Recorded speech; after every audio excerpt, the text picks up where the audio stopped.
Wulfgar was heavily engaged with the remaining giant, easily maneuvering Aegis Fang to deflect the monster's powerful blows. But he was able to catch glimpses of the battle to his side. The scene painted a grim reminder of the value of what Drizzt had taught him, for the drow was toying with the Verbeeg, using its uncontrolled rage against it. Again and again the monster reared for a killing blow, and each time Drizzt was quick to strike and dance away. Verbeeg blood flowed freely from a dozen wounds, and Wulfgar knew that Drizzt could finish the job at any time. But he was amazed that the Dark Elf was enjoying the tormenting game he played. Good evening. Welcome to Showcase. The program... Wait, this isn't the right set. That's better. Hey guys, it's Josh. Tonight we're talking Legend of Drizzt, the third game in the Dungeons & Dragons Adventure System line of board games. I've done previous videos about the rules of the game, as well as deep dives into the first two games in the line, Castle Ravenloft and Wrath of Ashardalon. There are links in the description in case you missed them. Tonight we're going to talk about just who the hell is Drizzt, why is he an icon of Dungeons & Dragons, and just what the hell is this game that bears his name. Dungeons & Dragons is more than just role-playing games, obviously.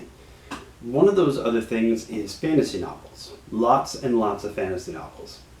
The first one dates back to 1978, though they didn't really become a thing until Margaret Weis and Tracy Hickman of Ravenloft fame, did Dragonlance in 1984. By the time 1988 rolled around, the success of Dragonlance had led to a bustling line of fantasy adventure novels. It was in 1988 that R.A. Salvatore wrote The Crystal Shard for the New Forgotten Realms campaign setting. The Crystal Shard introduced the world to the dark elf Drizzt Do'Urden. Over the last 30 years, Drizzt and his friends have gone on to star in, at the time of writing this, 32 novels, 33 depending on how you count them, 35 if you include the Sellswords books, and 39 if you count the Cleric Quintet, but honestly I'm not sure if anyone actually does.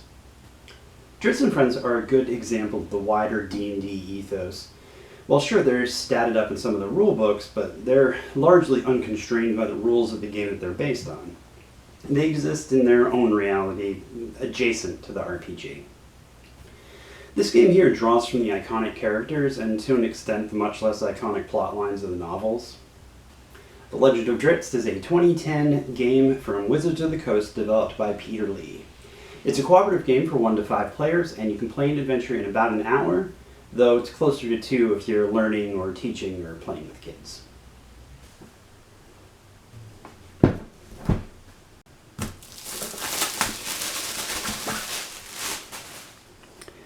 Cover art shows us Drizzt in action slaying some beasties, though there's little indication as to what the hell this game is all about, clearly relying on name recognition to get people to pick up the box.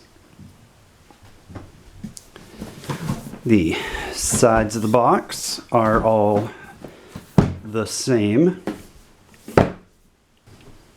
On the back we have the blurb. Live the adventures of the greatest heroes in the realms. The Legend of Drizzt Do'Urden leaps from the pages of the New York Times best-selling novels of R.A. Salvatore. Play the legendary Drow Ranger or one of his powerful companions as you battle monsters and explore fantastic locations such as Neverwinter, Mithril Hall, and the mysterious Gauntlgrim. Are you ready for adventure?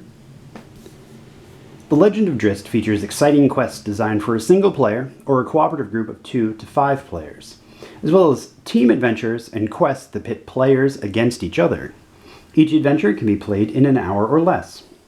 Below that we have the contents of the box and blurbs about the previous games in the line, Castle Ravenloft and Wrath of Ashardalon.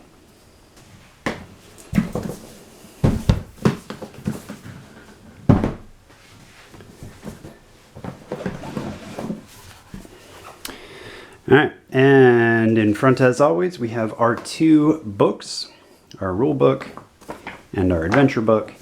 These are both 15 pages, high gloss, well printed, easy to read and understand. Adventures, same thing, easy to read and understand. Each adventure is presented the exact same way, so it's a breeze to set up. These are our tiles. Some of our tiles, it says sheets 5 through 13 are under the holding tray. Should have known that one last time. And there they are. I got some broken pieces of plastic in here. Usually the games are in great shape. We'll bust into those in a second.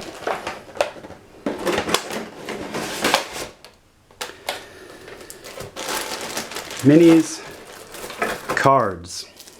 We've got 2 stacks of cards.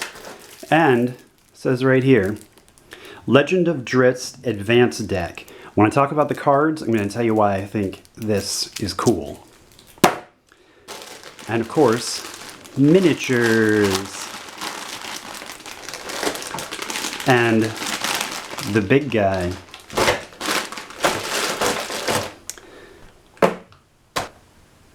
Magic.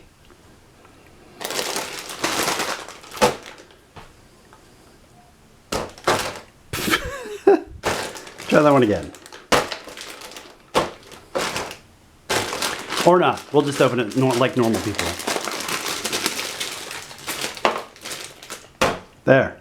Open it like a normal person. God damn it, Urti. Okay. All these minis are really cool. Like, this set comes with a couple of trolls. It comes with more large-sized monsters than the other ones. We've also got, that's the Shadow Dragon, but check this bad boy out. It's a Drider. It's pretty cool. I'll give you a close-up of the trolls, too. Yeah, these guys are awesome. There's the Shadow Dragon. Yeah, we'll look at all these minis closer in just a minute. The Baylor. Not the Balrog, the Baylor. Copyright.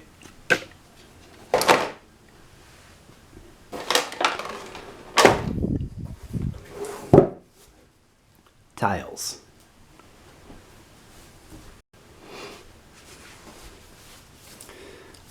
A lot of cardboard here. They're all pretty thick and sturdy, so let's take these out. I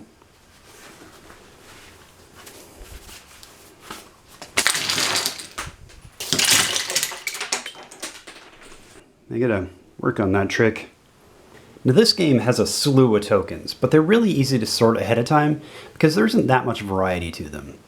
There are less tokens than other games in the line. The tokens also seem to be thicker and sturdier than the other games, and they came out of the cardboard sheets with 0 difficulty. So we have our big tokens for traps and treasure items and healing searches. We also have this token for the animal companion on one of the characters. I don't know why they didn't make this guy a mini, since it's just a boar. Depending on your mode of play, you won't use all of these. Over here we have our miscellaneous tokens. Most of these are adventure specific, but some of them are used for character abilities like these stance tokens. We don't need these every time either, so they're easily sorted here. When we do need them, they're brightly colored and different shapes, so they're easy to find when you need what you need for the adventure that you're playing. And over here we have our character tokens. The hit point tokens have a little splash of red on the back, which I really like. These are my favorite of any of the HP tokens so far. Each of these games has 2 conditions unique to that game, and this time we have immobilized, you cannot move, discard this condition at the end of your hero phase, and poisoned. Take 1 damage at the start of your hero phase, discard this marker at the end of your hero phase if you roll a 10+. Poisoned also appeared in Wrath of Ashardalon. And we have our D20, this time in black. This game has way less tokens than the other game because most of the board space is taken up by tiles, which I will talk about right now.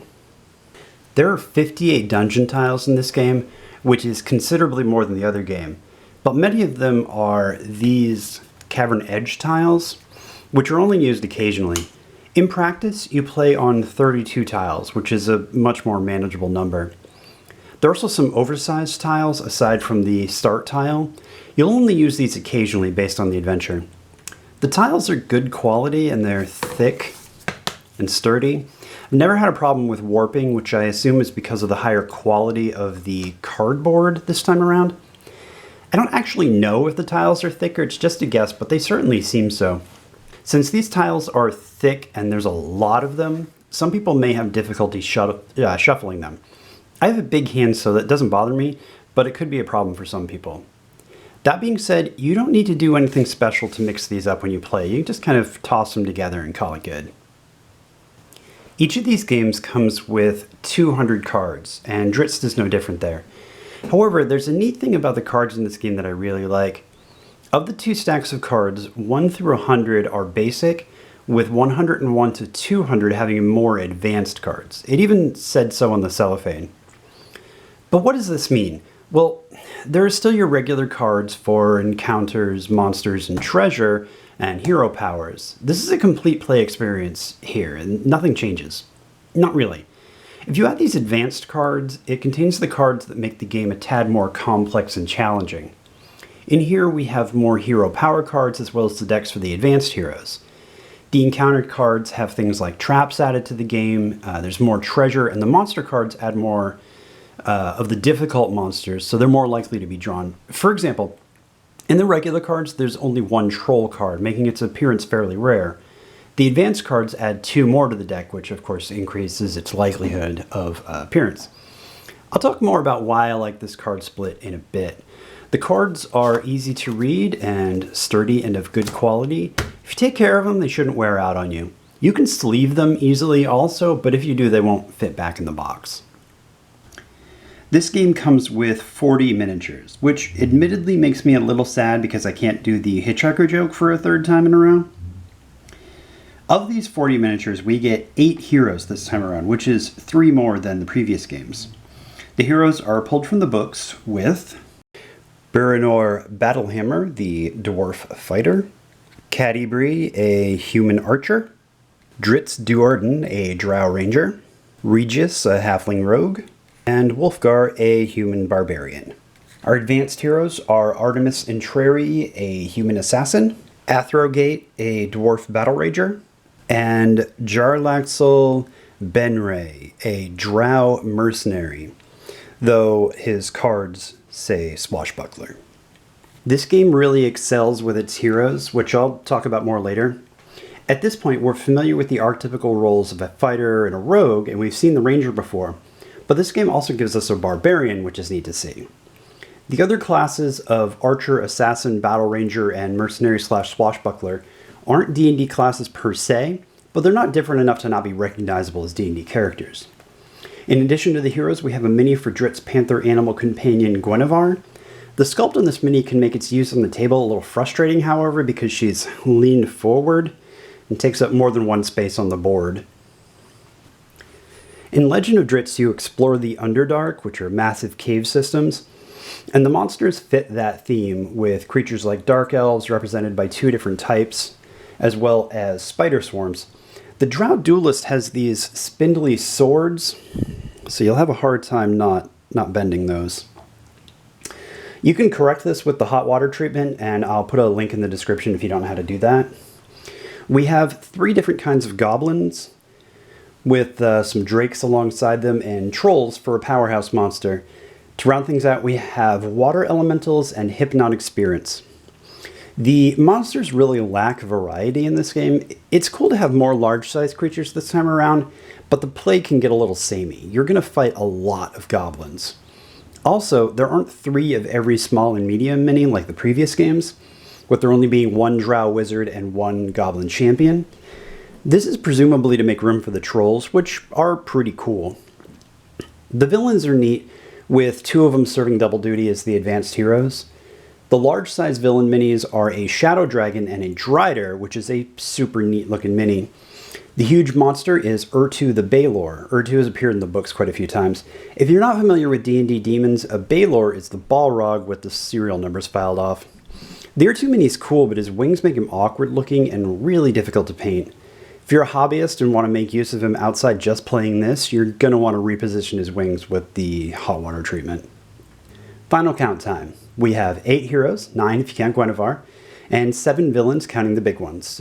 2 of the heroes and villains are in overlap, so that's 3 swarms, 8 small creatures, all goblins except for the halfling, 24 medium creatures, counting villains and all heroes minus the halfling, 4 large creatures, and 1 huge demon.